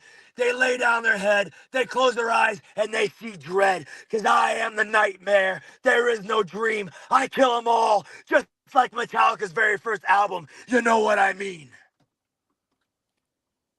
What's the best Metallica song? Search it! Seek and destroy. Nah, there's too many to name. Yeah, see, that one was going to be a little bit harder. I'm like, man, that's kind of a hard choice. I don't know how you actually decide on that one. For whom the bell tolls. Is there a change in the energy, in the feeling when that bell tolls, or does the switch flip somewhere else during fight day?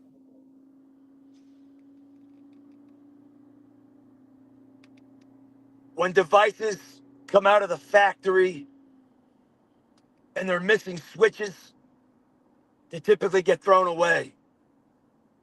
My dad thought he could throw me away. My mom thought she could throw me away. I didn't have a switch, so they couldn't turn me off. When this device was made, it was made on, and it doesn't stop. It doesn't go off. And the only time I go off is when I step foot in that ring and I kill who I gotta kill to become the king of Bada Bing. The Knuckle Maniac. Was this almost, I don't know, an awakening when you were able to display who the Knuckle Maniac is to the public? Cain and Abel were the first children of Adam and Eve. And Cain killed Abel with a rock. It was a display of violence, a vital display of power. The favorite album of Pantera, by the way, is called A Vulgar Display of Power, but I call it a vital display of power. So I don't even remember your question, but all I know is this. When I let these fists go, oh, it's bliss, for anybody that likes to see blood and Knuckles kicking ass all day long. I didn't rhyme that time, and it's the only time I didn't rhyme, but that's okay because my voice is mine, and I'll do whatever I want whenever I want to do with it, and that's the bottom line. Because the Knuckle Maniac said so. It unfairly doesn't mention freestyle rapper, rhymer in your BKFC bio. I think we need to have them change that. Rap is crap. It's your DMX. Yo, what the deal? I love DMX. Yo, You know, you bring up DMX. I love DMX. It's not just the DMX that we hear on the radio. It's the more spiritual stuff. It's hearing his true thoughts, a lot of his poetry, and we hear a lot of the positivity. We heard a lot of the conflict that he had to deal with. How do you, Cody Vidal, or the Knuckle Maniac, relate to DMX? he's from Philly. I'm north of Philly. We both have raspy, loud voices. And we both killy. I don't know. All I know is this. When I hear the DMX talk, it reminds me of my dad because they have the same exact voice. My dad has the same voice that DMX has. Is that a powerful voice to you? Is that like almost an influential voice to you? I mean, what's your favorite DMX song? Probably Let Me Fly. Either let me fly or give me death. Let my soul rest, take my breath. If I don't fly, I'ma die anyway. I'ma live longer, I'll be gone any day. Hold me down, niggas wanna know me now. Didn't wanna play with me, wanna show me how. Know me out, cause it's all about the buff. Let the dog loose, baby, it's about the scruff. Light up the night like the 4th of July. Jiggers know when I let go, jiggers die. This is why. If you don't know, you're slow like Baltimore. If you ain't trying to go, you blow. I soak up all the pain and accept it in silence. When I let go, it's violence. It's the wildest. I can keep going. Wow, this is incredibly impressive. I I'm didn't not even a rap expect fan. I'm just a DMX fan. that was great. That would kill it at karaoke, knowing you freestyle off the top of your head without a beat. That was really solid, Cody. Well, I always kill it at karaoke, which is why Kill 'Em All is my favorite Metallica album. Oh wow, so is karaoke like something that you do get into, something you have a fondness If of? I walk by a place that has a microphone, if somebody asks me to do a podcast, if somebody's like, hey, get on stage, or if somebody's like, hey, do you want to fight? Which that never happens. If someone challenges me to perform, I will outshine everybody in every single way. And with all due respect, all pride aside, I give the power and the glory to my Lord, Jesus Christ. Is it more than just being a fighter for you? Is there also like a grandness to being an entertainer, to providing this joy and entertainment? You could be a clown or you could be a king. A clown entertains and a king reigns. You can only be one at a time. So there's a time to be a clown to entertain, and there's a time to be a king that you can reign. So I've had my experiences of both, and I've learned my lessons, and I continue to learn my lessons as they come. And like I said before, I give all the glory to my Lord and Savior, Jesus Christ.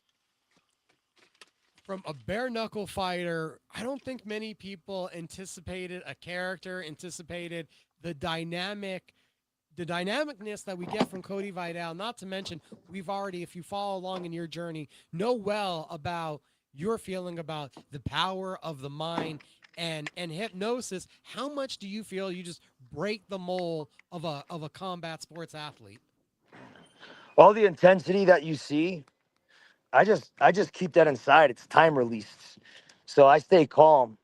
And you've seen me when I fought Dave Simpson. I held it in till the 5th round, and I walked out there and I gave him a hug and I said, "I love you, brother. God bless you." Because at that point, I decided it was over, and you saw a complete shift in energy, in pace, in action, because that's who I am. I could literally die and come back to life on the ground, get up and beat anybody, and that's just a fact. What led to your exploration into the strength of the mind? And we can give you a moment to obviously do the life stuff that you're in the middle of while you're graciously talking to us. I'm gonna run and get my charger. Not 1%. Oh no!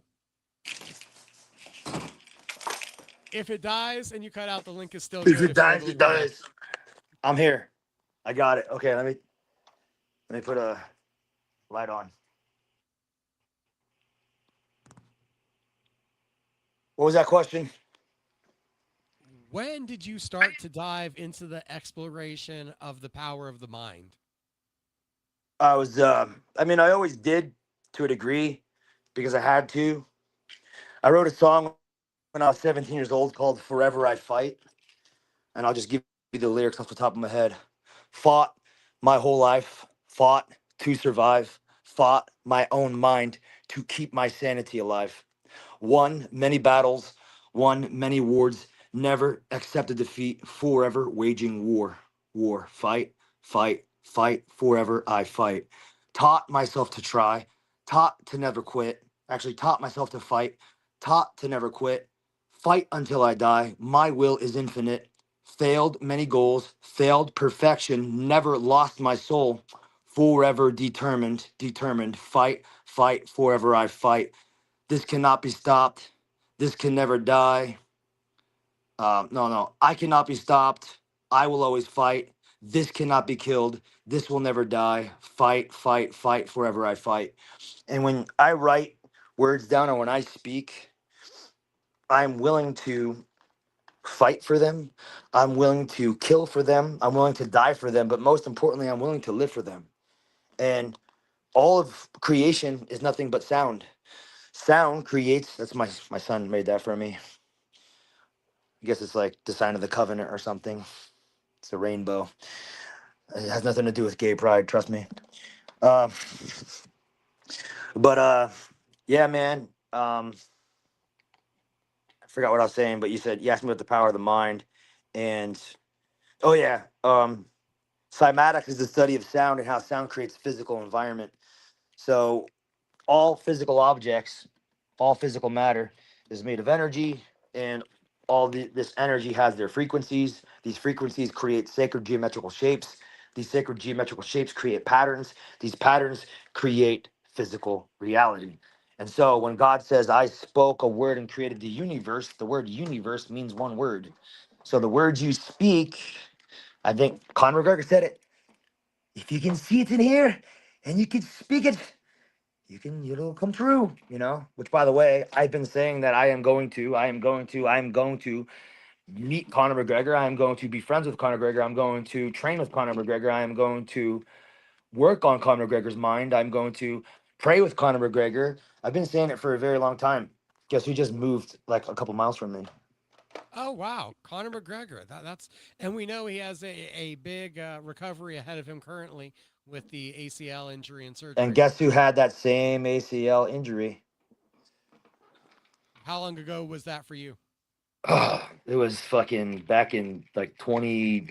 I was shit. I think it was like 2018. I think I got that injury in Well, yeah, I didn't have an ACL going into the fight in Bellator, but I got the injury in Bellator to my MCL and broke my tibia.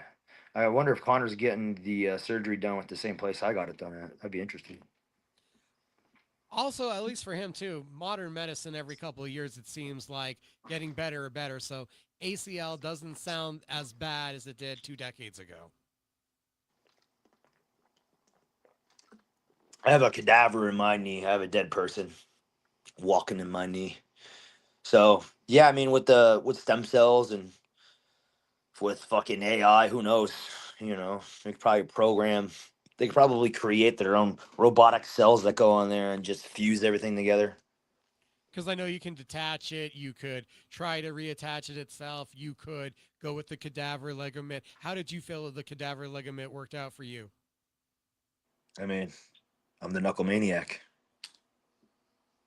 Oh, so a good review. You could say that. Or the Knuckle Maniac just doesn't care and he's overcome it. I guess. Yeah. I mean, they told me before surgery, well, we're going to fix your ACL, we're going to fix your MCL. I woke up in excruciating pain on drugs, obviously screaming, "Where's the fucking doctor at?" Like I was literally like giving the doctor death threats. Because I didn't. Is like I've never been knocked unconscious in my life, and when they put a mask on you and they look at you and they have devices in their hands that are about to open you up, you don't remember anything. So when you come to and you're in excruciating pain, it's like being born again, but you're an adult body that just got chopped up and had another adult dead body put inside of you, and there's no recollection of it, and you're also on drugs. So between the pain being excruciating and the drugs um clearly doing what they're doing, and then you not knowing like that you exist till a couple seconds go by and start, oh, okay, I got put under the knife. Like there's a reason why they strap some people down at the doctors, you know. So I'm pretty sure I was strapped down. Oh, wow. So was that a fight related injury? Was it in training that it occurred before the fight? I injured my ACL when I was 17 years old. I ripped it in half in the state championship. Continued to play it and got defensive player of the game, and I tore that ACL in the first quarter. So I lived with a fully torn ACL from 17 to 28 years old, um, and that's just one career-ending injury. That's just one career ending injury that you've overcome. So how many would you say? And I guess which one is the most, I guess, which one was the hardest to overcome? Well, I'll just tell you the injuries. When I was 15 years old, I got bent in half this way, and I remember I was like paralyzed for a good 5 seconds, and it sounded like celery snapping in my back. And then as I got older, the pain would get worse and worse and worse. And then one day I couldn't lift my head after I was training at Dan Henderson's gym, and I was rolling around with Sam Alvey. I picked his big self up, and he just pushed my head down. We were just playing around before training, and I couldn't lift my head up anymore. And I had very, very bad pain in my middle of my back. The doctor did an X-ray and MRI, and they're like, "This is an old compression fracture." You could see the ribs still didn't heal. Like I think like three of the ribs didn't fuse properly to the spine. And he's like, "What you're experiencing right now is the herniated disc from that. Like when you have a compression fracture, you're most likely gonna have a herniated disc, but you aggravated it, and now the disc is popping out." I'm like, "That's great." So when I was 4 years old, I was hit by a car, drunk driver. They got away with it, and I dislocated my hip. So my right hip is almost 3 inches higher than my left hip. Um, Tore my ACL, MCL, meniscus, almost tore everything in my right knee, left knee. I don't even want to talk about. I pretend like that's the good one because it's the better one, but it's not a good one still. Um, I shattered this wrist, and I pinched the radial nerve, and the radial nerve runs through your. The radial nerve runs from your thumb up your wrist, through your forearm, up your bicep, into your shoulder, into your neck, and then into the same fucking area where I have a back break. So the nerve that I pinched in my wrist when I shattered my wrist is the same nerve that runs into my broken back and herniated disc.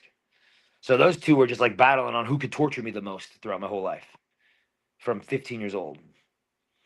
So when I got the nerves removed here in Newport Beach, which I think Connor's over there, I got the first person that I said, the first doctor I went to, I said, it's nerve damage. And they're like, well, we need to see a neurologist. I'm like, that's fine, whatever, but it's definitely nerve damage. I've dealt with it for 16 years. And if somebody just touches my wrist, I shoot pain up into my neck. So basically, long story short, they operated the completely wrong side of the wrist, took away the nerves over there. And the whole time I was looking at him, I was like, you muted me. No, you're unfortunately starting to break up. We're getting that kind of sound. So I muted you quickly for a second, hoping that when we unmuted you, it would come back fully correct. But at this point, it's not. If you have a second, I'm going to remove you. And if you're able to come back into the chat, maybe that'll work. Yeah, I'll come. We got Cody Vidal on Knuckle Maniac. I don't want to lose this interview because I feel this is all incredibly important information to get out about his story, about the fighter who is ascending through the BKFC light heavyweight rankings. We had him disconnect real quick. Our main event guest talking about overcoming a litany of injuries, a hypnotist who, I'll tell you guys, the power of this man's mind and the power of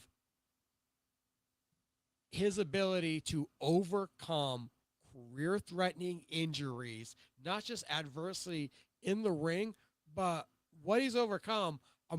I'm enthralled by this story and hoping that Cody Vidal will be able to rejoin us real quick. We've met the Knuckle Maniac. Now we're meeting the man behind the fighter, an impressive specimen, someone that has violence, tenacity, ingenuity, and a power of self-belief that only few people possess. We're hoping that Cody will be able to get back in here in a second. I'm not sure why 20 minutes into the conversation, we unfortunately started to have that audio disruption and I couldn't hear him.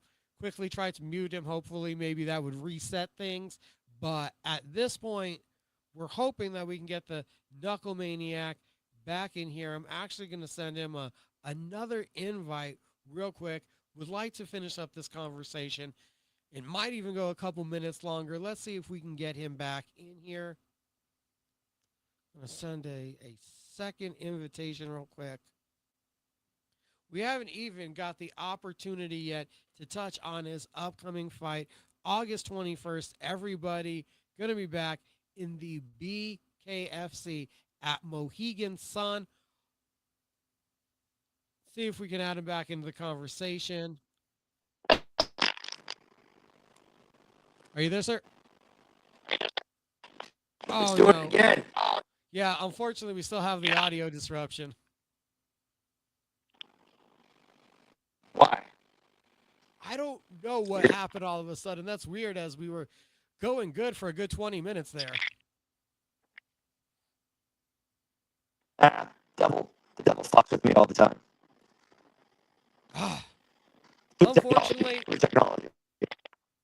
Unfortunately, I don't think this interview is going to be able to continue. But Cody Vidal, just know, open invitation. Appreciate you coming on.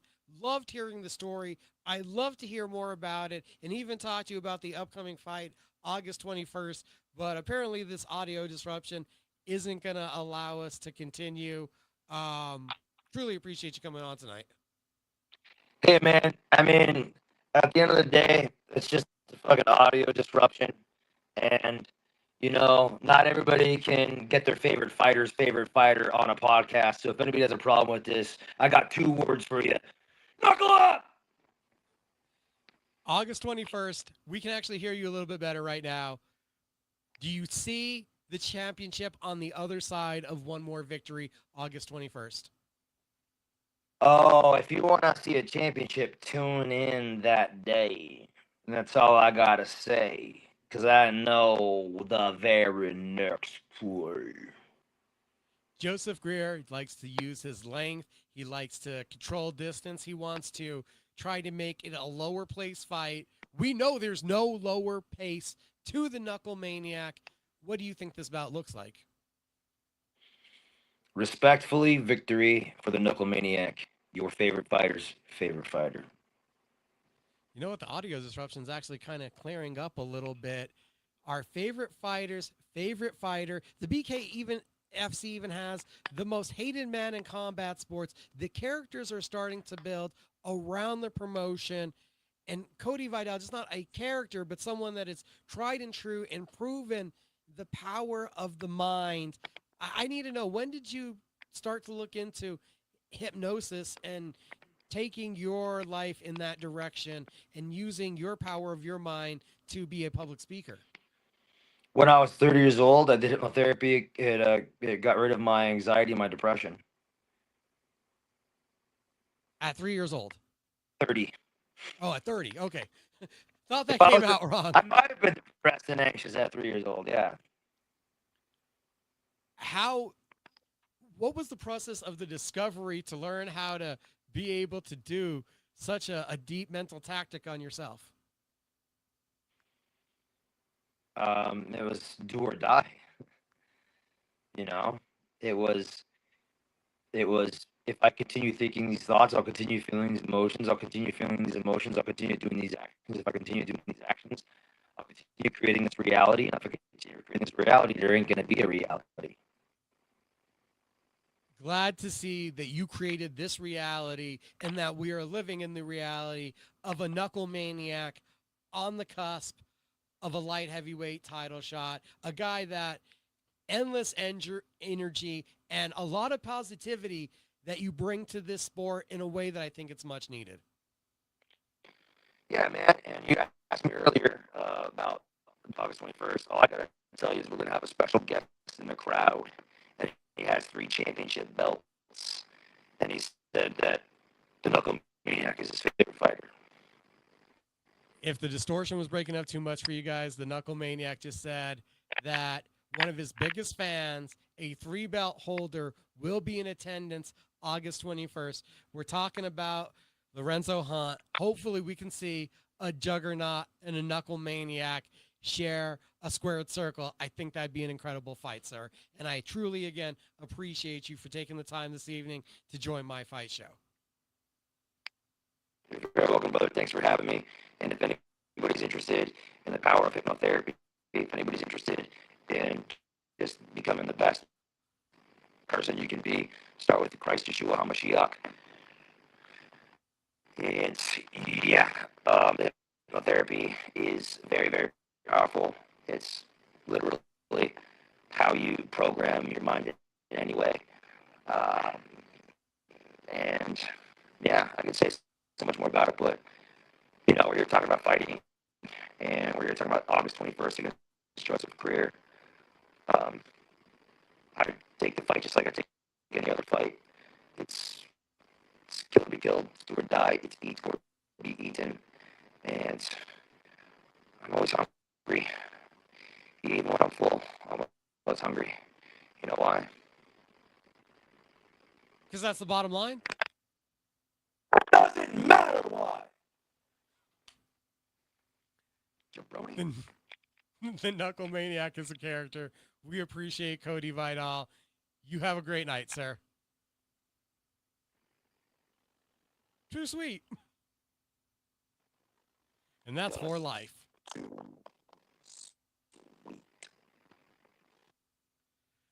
Apologize, guys, about the audio disruption there at the end. Not sure why everything is freaking out at the last moment. But heck, I had a lot of fun tonight. I appreciate all of you guys tuning in. I hope you enjoyed a closer look at Cody Vidal. Thanks to Robbie Ray Images, photos, videos, expanding your media presence, helping us get a closer look inside of these fight camps. For a cleaner cut, you go to Barber Gabe's Fades, Barber Gabe in action, APFC 25, August 30th, Stack Card, Jalen Fuller, the gentleman, our first guest on the night version of the Cage Minds Fight Hour. Don't forget, Saturday nights, 8 to 9 o'clock here in Albuquerque, New Mexico, across social media, YouTube and Apple Podcasts, just like this show, just hours afterwards. This week, who knows who's going to be our guest on the Cage Minds Fight Hour. Tune into ESPN Radio 1017, The Team, this Saturday night to hear it first, to hear it live. Saturday nights are fight night, and it's where combat sports lives. CageMinds.com, the website. We have a lot going on. We have some promos up. We got articles from Power Slap to Bare Knuckle to PFL, UFC. Results are up. A lot going on. A busy combat sports community here in Albuquerque, across the world. Huge shout out to O'Ruin Guhrke. A huge shout out to Alex Solis. And we definitely appreciate all the attempts and efforts made for that final interview. Our main event guest, Cody Vidal, Cage Minds _CSN on our social media. Go give it a like, share some content. It all helps. Play a couple videos. We appreciate everyone for watching. Enjoy the entertainment. Keep fighting. Have a good night. We'll see you at the fights.